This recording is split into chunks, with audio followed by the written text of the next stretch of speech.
নমস্কার, আমি doctor Naren Pandey, allergy asthma সেন্টারের পক্ষ থেকে। শ্রাবণ মাস পড়ে গেছে। শ্রাবণ মাস পড়া মানে আকাশে মেঘ ডাকা, বৃষ্টি বাদলা হওয়া।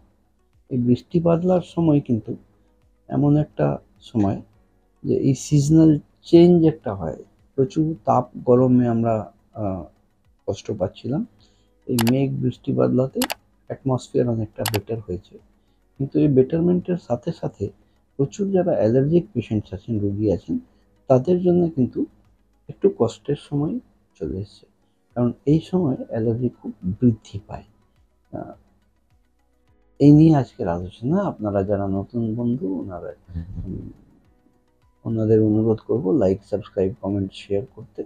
আপনারা কারা কোথায় থেকে দেখছেন সেটা যদি কমেন্ট সেকশনে বলেন, তাহলে পরবর্তী ভিডিওতে আমি অভিবাদন জানাতে পারবো।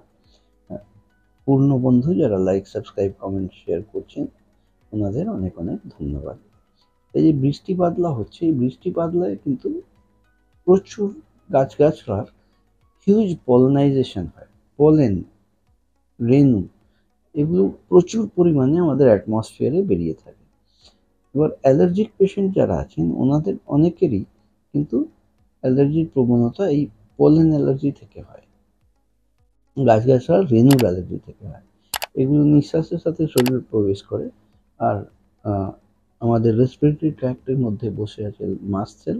এই মাস্ট সেলগুলো হলো রিসেপ্টর সেল। এগুলো রিসিভ করে একটা অ্যালার্জিক ফেনোমেনন তৈরি করে যেই টার্গেট অর্গান আছে, যার দাগলা দাগলা হওয়া, চুলকানি হওয়ার কথা, তার চুলকানি হবে, যার হাঁচি হওয়ার ব্যাপার তার হাঁচিতে বৃদ্ধি হবে, যার নিঃশ্বাসকষ্ট বৃদ্ধি হবে, যার কাশি হয়, শুকনো কাশি হয়, তাদের কাশি বাড়বে। তো এই পোলেনগুলো আটকানোর উপায় কি? এই ধরুন যদি বৃষ্টি হয়, বাইরে যদি শাওয়ারিং হয়, আমি বৃষ্টিতে নাও ভিজলাম, কিন্তু শাওয়ারিংয়ে কি হলো, আমার বাইরে যে গাছগাছড়াগুলো আছে তারা ভিজলো, তাদের নাড়াচাড়া হলো। সেই নাড়াচাড়াতে ম্যাক্সিমাম পোলেনগুলো অ্যাটমসফিয়ারে রিলিজ হয়ে গেল। সেগুলো নিঃশ্বাসের সাথে শরীরে প্রবেশ করে অ্যালার্জিক ক্যাসকেড তৈরি করে অ্যালার্জিক প্রবলেমগুলো শুরু করলো। এর থেকে বাঁচার উপায় কি? কারণ এই শুধু বৃষ্টি বাদলার সময় নয়, এটা তো যখন যখন সিজনাল চেঞ্জ হবে তখন এরকম কষ্ট দেবে যারা অ্যালার্জিক কোন সাবজেক্টস আছেন ওনাদের। এর থেকে বাঁচার উপায় হচ্ছে modified skin prick test, allergy পরীক্ষা করা চামড়ার উপরে, অ্যালার্জি পরীক্ষা করে চিহ্নিত করে তার ভ্যাকসিন নিয়ে বডির মধ্যে তার বিরুদ্ধে ইমিউনিটি ডেভেলপ করে ঝামেলা মিটিয়ে নেওয়া। এই অ্যালার্জি পরীক্ষা করার জন্য চার্জেস হয় 2500 টাকা, কনসালটেশন ফিস 1000 টাকা হয়। আর ভ্যাকসিন যেটা তৈরি করা হয় 1 বছরের কোর্স, ওটা ইঞ্জেকশন নয়, মুখে খাওয়ার ভ্যাকসিন, ওরাল ড্রপ, পোলিওর মতন। সেই 1 বছরের কোর্সের চার্জেস 8000 টাকা।